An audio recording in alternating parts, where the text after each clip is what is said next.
শোনো, এখন কথা কইতে পারুম না। কেন অহন কথা কইতে পারবা না কেন? আরে ঝামেলার মধ্যে আছি।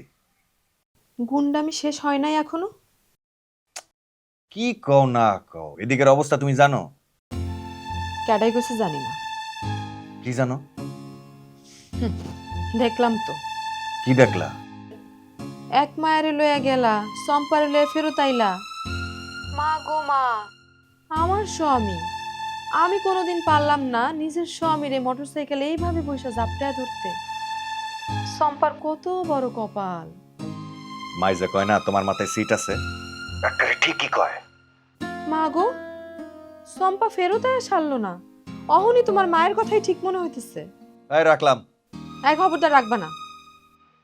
আরে পাগল, বুঝো না কেন? নাজমুল শিকদারের কথায় বাঘে মহিষে এক ঘাটে জল খায়। সেখানে তার নিজের মেয়ের সাথে এত বড় ঘটনা ঘটে। পুরা বাড়ি থমথম করতেছে। মায় উপরে সম্পার লগে বয়ে রইছে। মামা পুলিশের সামনে সব বয়ান দিতেছে, পুলিশ এগুলো লিখতেছে। এর মধ্যে কথা কম যায়নি।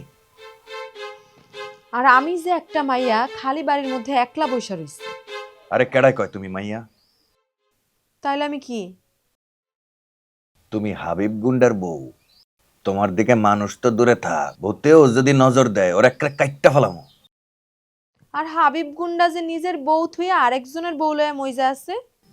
সামনে থাকলে তোমার মুখটা একেবারে শিলি করে দিতাম।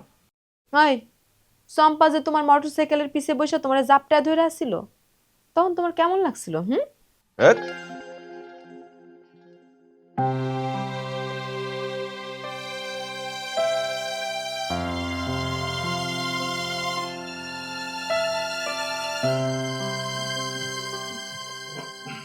আম্মা, ওই তাহলে আমি একটু বাড়ির থেকে আসি।